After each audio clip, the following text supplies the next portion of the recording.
Bonjour à tous, très heureux de vous retrouver pour cette nouvelle série de vidéos dédiées aux nouveautés de Symfony 7.3. Et aujourd'hui, on va principalement parler d'un nouveau composant qui arrive et qui s'appelle Object Mapper et qui a pour but de faciliter le mapping entre différentes classes type DTO. Donc c'est parti, j'ai préparé un petit exemple très simple. On part d'un principe qu'on récupère un JSON, donc là j'ai simulé ici un JSON très simple qui contient nom, prénom, adresse, pays, date de naissance. Et ça, généralement, on va le récupérer d'une API et on va le mettre dans un DTO. Hop.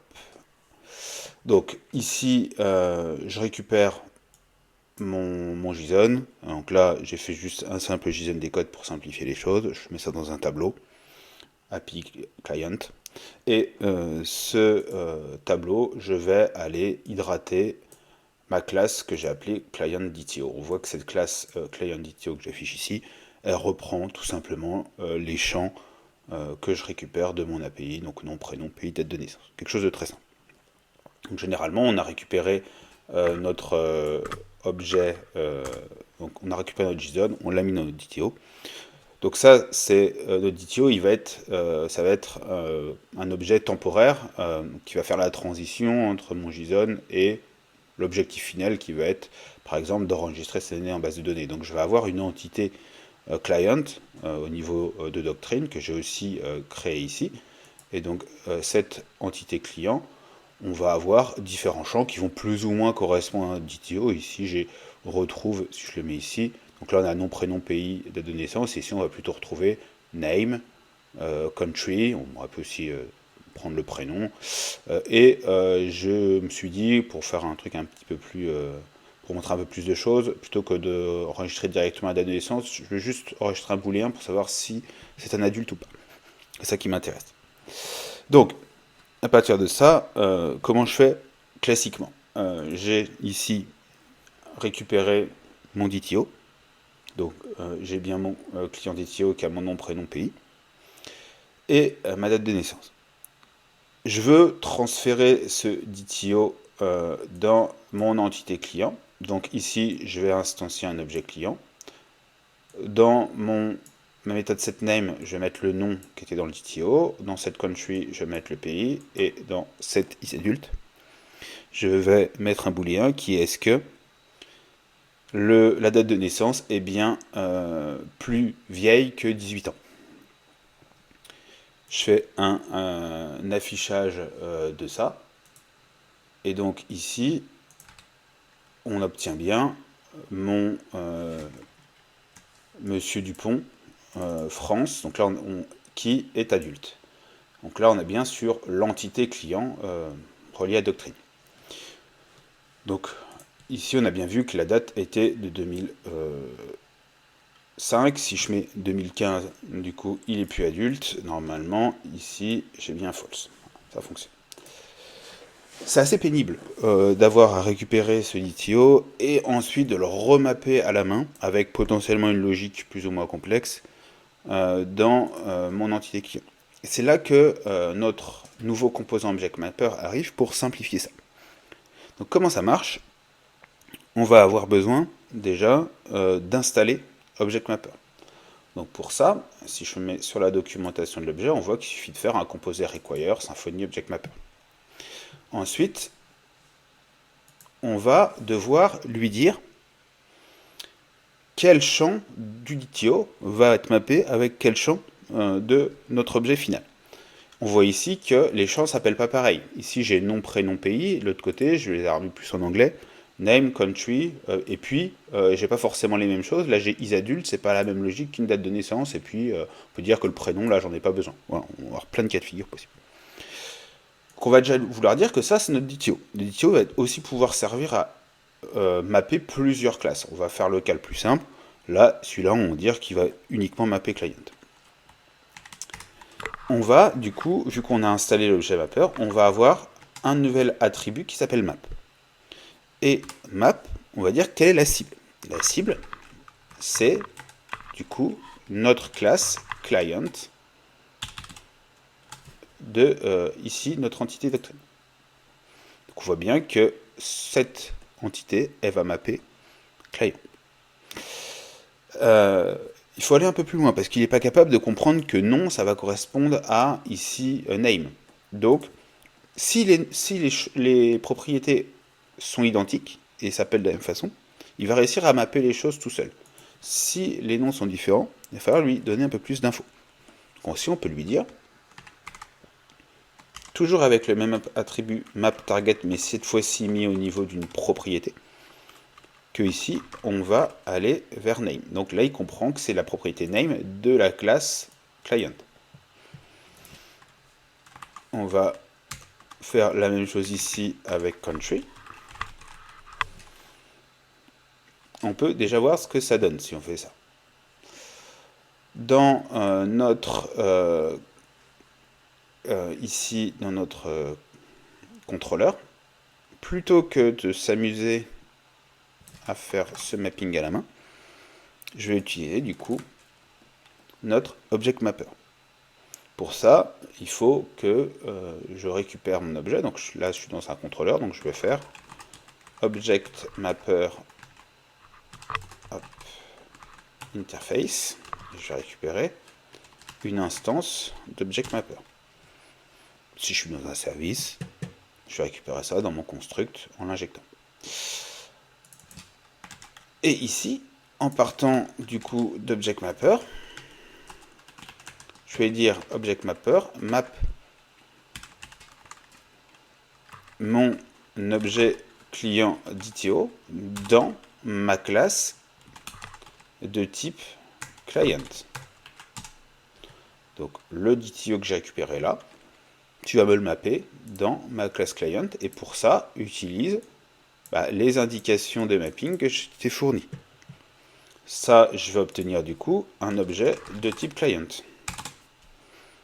Si je l'affiche ici, on va retourner là. Si j'actualise, on voit que je récupère bien. Toujours la même chose. Dans isAdult, j'ai nul parce que je ne lui ai pas précisé ce que je mettais dedans.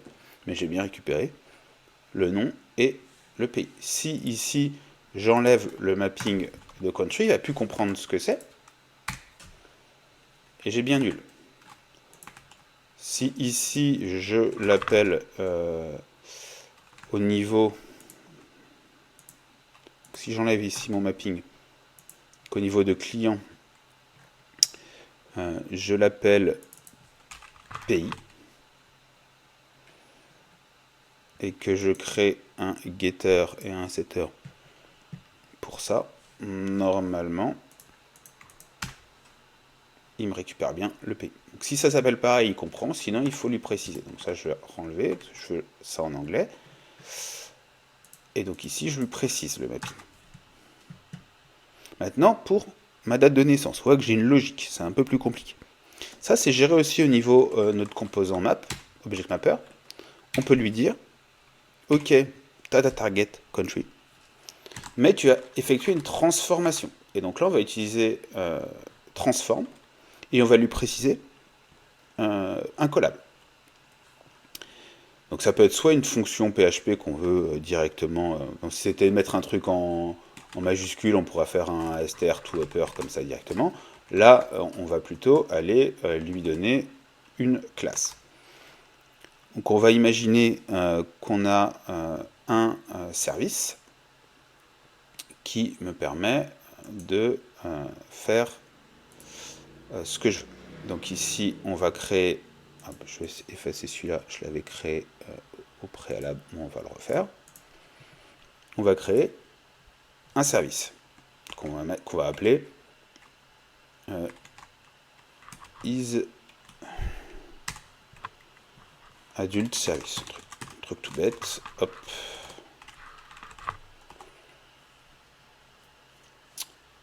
Et on va le mettre plutôt dans une classe, dans un répertoire qu'on va appeler service pour être cohérent.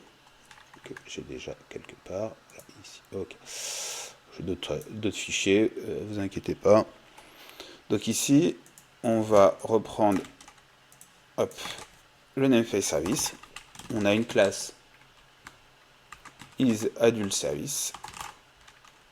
Et cette classe, on va mettre une méthode qu'on va appeler juste check, hop, tout simplement. Qu'est-ce que va prendre cette méthode en paramètre? Elle va prendre deux choses. La valeur, donc qui va être un mixed, qui va prendre la value. Donc ça, c'est la valeur qui est actuellement dans le DTO, au niveau du champ qui va nous intéresser. Donc là, ça va être la date de naissance, mais on va également accéder, disons, au contexte de notre objet mapper. Si on va un peu dans la documentation, on va avoir aussi accès à l'objet. Donc là, ici, on peut même mettre que c'est un string. On n'a pas mis un datetime, on va mettre que c'est un string. Et ici, on a la source, c'est-à-dire l'objet complet du DTO. Si on a besoin d'utiliser d'autres parties de ce DTO pour calculer la valeur. On verra ça juste après. On va obtenir de ça un booléen. Et en gros, on va reprendre la logique qu'on avait mis préalablement ici. Donc là, on retourne.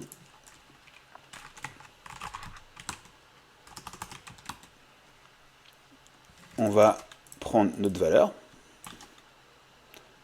Est-ce qu'elle est bien inférieure à 18 ans? Il y a 18 ans. Donc en gros, est-ce qu'on est bien un adulte? Donc on a déporté notre logique ici. Et maintenant, au niveau de notre DTO, on va lui dire, bah, écoute, utilise pour ma classe isAdultService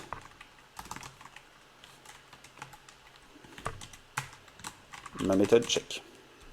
On a notre collab.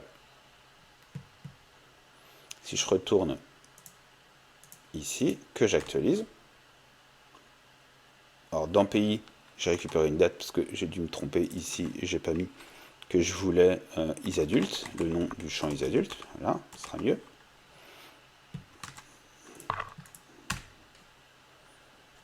Là, il met bien que c'est un adulte. Alors, est-ce qu'on est bon au niveau ici?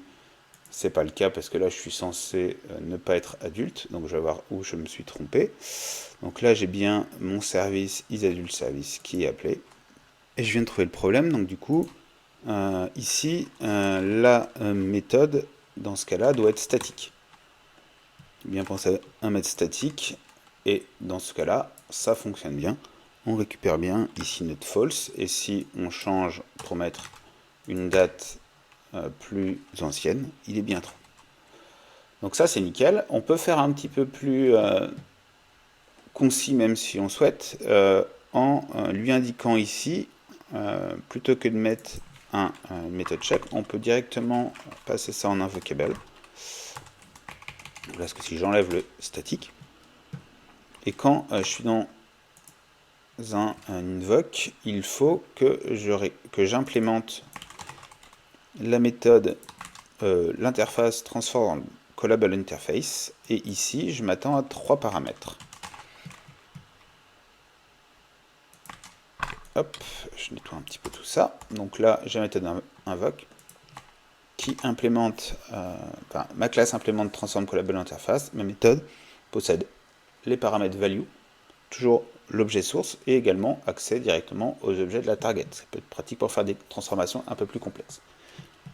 Ce que je vais d'ailleurs faire ici, je vais pouvoir faire une transformation un petit peu plus complexe qui va être pas uniquement retourner 18 ans, mais en fonction aussi du pays, parce qu'il y a des pays où c'est 18 ans, d'autres c'est 21. Donc je vais faire si source country, donc là on récupère, vous voyez, une autre information de notre objet. Si c'est égal à France, c'est très simple ce que je fais, on va mettre year égale 18. Sinon, on va mettre year égale 21. Et ici, pour faire notre vérification, on va utiliser year. Hop. Voilà. Quelque chose de très basique. Donc là, au niveau de notre appel dans notre client DTO, vu que je suis passé par un invocable, j'ai plus de méthode check, donc je l'enlève. Donc j'ai plus besoin que de passer ici le nom de ma classe, et plus besoin de tableau non plus.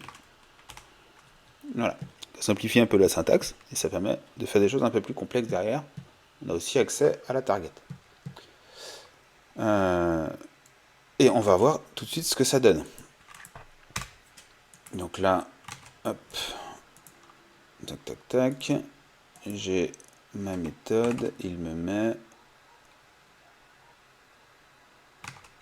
J'ai dû faire une petite erreur quelque part. Il faut que je renvoie mixte. Il ne connaît pas country. Effectivement, ça s'appelle pays dans ma source. Et là, on voit que j'ai bien trou. Si, donc j'ai ici 20 ans. Si je passe à USA en pays, il va bien même false parce que là, il part sur du 21 ans. Donc ça fonctionne bien, notre stratégie de transformation un petit peu plus complexe ici. Il y a plein d'autres choses que permet de faire le mapping. Une dernière petite chose que je voulais vous expliquer, c'est qu'ici, j'ai configuré mon objet à partir de client, mon mapping à partir de client DTO en mettant target. Si pour x ou y raison, j'avais envie ou je ne pouvais pas le faire depuis l'objet DTO, je peux très bien faire le même mapping ici. Mais dans ces cas-là, je mettrai source client DTO. On inverse tout. C'est possible de faire aussi comme ça, je ne vais pas vous le faire, mais c'est aussi possible d'inverser la configuration du mapping avec target et source. Ça, c'est intéressant. On peut aussi, si besoin, que ce DTO sert pour plusieurs classes, en fonction des contextes, il va des fois aller mapper client, puis dans un autre contexte, il va aller mapper une autre classe. On peut aussi préciser ici une autre classe avec plusieurs mappings possibles. Et en fonction du contexte, il va aller mapper la bonne classe. Donc, il y a aussi au niveau des propriétés, possibilité de rajouter des if pour mettre des conditions. Donc, il y a pas mal de choses qui sont faisables pour répondre à des besoins un peu plus complexes. En tout cas, j'espère que vous avez un petit peu mieux compris comment fonctionne ce nouveau composant Object Mapper. Et j'espère que vous voyez un petit peu aussi l'intérêt que ça peut avoir si vous manipulez beaucoup de DTO. Ça va énormément simplifier cette logique un peu fastidieuse de venir réhydrater la classe, plus la logique des transformations, parce qu'il y a toujours potentiellement des transformations plus ou moins complexes entre deux objets qu'on va mapper. Toute cette logique-là va pouvoir être faite de manière beaucoup plus claire, directement via nos attributs. Bon, j'espère que cette petite vidéo vous a plu, et puis je vous dis à très bientôt pour une nouvelle vidéo. Merci.